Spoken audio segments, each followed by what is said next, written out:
Hi everybody, Coach JORGE Capestany here, and I have a video for you today. Today's topic is going to be enduring tennis tryouts. So tennis tryouts, I'm just going to be honest with you, is really part of the year you're going to have the most pressure. I believe there's more pressure in doing tryouts for your team, whether it's high school or college, or maybe it's even a USPTA team, because you're playing friends and you know the people that you're going to play. There's just something different about playing tryouts versus your buddies versus someone just at a tournament that you might battle with, and then eventually you both go your own ways and you don't see them evermore. So I just want to start out by saying and just admitting, it's normal to feel a lot of pressure when it comes to tennis tryouts for your team in particular. But with that said, I want to share with you 6 things that I think has helped my players over the years, because after teaching 33 years, I've had plenty of kids who've had really good tryouts and a whole bunch of kids who feel like they've had poor tryouts. So let me cover these 6 things for you and hope that some of them will help you. So the very first thing I always say to my players is you need to have empathy. Empathy is your ability to put yourself in the other person's shoes. Now in tennis, us tennis players don't do that very well, in my opinion. So what this means is that you have to understand that even though as you're getting ready for your big match and your tryout, you might be just focusing on yourself, the fact that you're nervous and the fact that you're anxious, but we forget that across the net is another human being, and it's very likely, almost certain, that they're also feeling a little bit nervous because they're playing somebody. So it's not just a one-way street. So please have enough empathy, and when you're feeling this way, just kind of take a glance over there and say, look, what are they really feeling? Chances are you'd have to admit they're probably going to feel a little bit of the pressure too. Number 2 is errors versus winners. Now, I've had a lot of kids who had kind of bad tryouts because their goal in their tryout was just to go out and play amazing, even better than they normally would play. The way they tried to do that was to hit a lot of winners. And I'm going to tell you right now, that's not the best game plan for most situations. There are usually way more unforced errors in a match than there are winners. So if you can think of it this way, instead of taking your pile of winners and trying to add to it, you might be better off taking your pile of errors and shrinking it. My coach in college used to give me a quote that said, before you try to kill the person, see if they'll commit suicide first.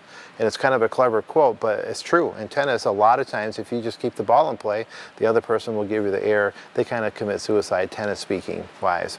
Now, I want to talk about 2 shots. For all the years I've taught, if a player does come back to me and say they had a bad tryout, it's usually 1 of 2 shots I'm hearing about. The number 1 for sure is their serve. Their serve let them down. So here's what I want you to think of.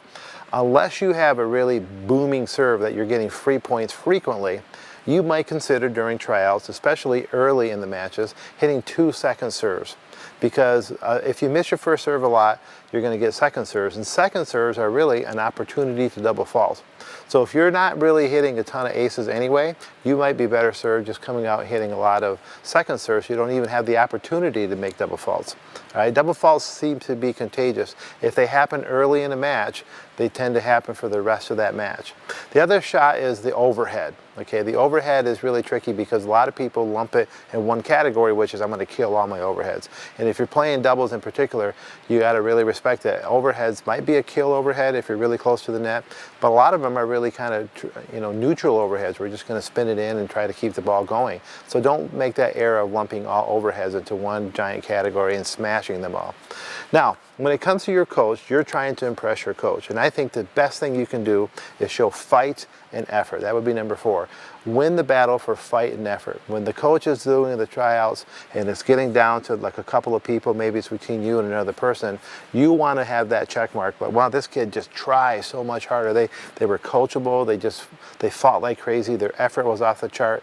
That's something that is 100% within your control. You want to win that battle compared to everybody else in your team, so that when it comes down to choosing, you're going to get the nod. Now, the other thing I want you to think about is winning the battle between the points. Tennis players often, this is point number 5, by the way, tennis players often just think of the performances during the point, and then the time between the point to them is like rest period. But really, you need to focus. That's the time that it's really a second performance. So think about how you're going to behave, and kind of before the match even starts, imagine yourself how you're going to carry yourself before the match or between points. You're not going to just throw your arms around and let the whole world know how you're playing just by your physical posture. That's a bad example. So you want to make sure that you're doing a good job taking your time, planning points, showing good posture, Positive body language is a huge one. And then the sixth one is really a new one for me recently. I've had so many kids, it's really expect good things. That's really what I would say number 6 is. Expect good things, because here's the deal. A lot of you have been practicing pretty hard. And what I don't want to do ever is see one of our players go out to a, let's say a high school tryout, and they lose to someone from last year that was ahead of them just because that's the way it is. They kind of label that person, well, Betty is a little better than me and I can't be Betty. So you have to expect that you're going to maybe pass some people, especially if you've been training. Okay, so I see a lot of our kids go into a match and they're actually improved. Maybe they passed an opponent, okay, but now they're thinking, well, I can't be that person because they're better than me, aren't they? Well, maybe not. Maybe the work that you've put in has made you better than them. So those are the 6 things that I think can be real helpful. So take it easy. I hope you have fun. Remember, the whole reason we got into this game is to have fun, and tennis isn't always fun, but you can control a lot of that. So good luck to you in tryouts, and if you're watching this anywhere else than my blog at JORGECAPESTANY.com, head on over there. You'll find this video and a whole bunch more videos, 100% free instruction on all sorts of topics. And do me a favor, I would love to hear from you. If you can leave me a comment, a plus sign, or a thumbs up, a thumbs down, anything below, I will read all those comments and I'll reply to them. So good luck to you on the court, and good luck in your tryouts.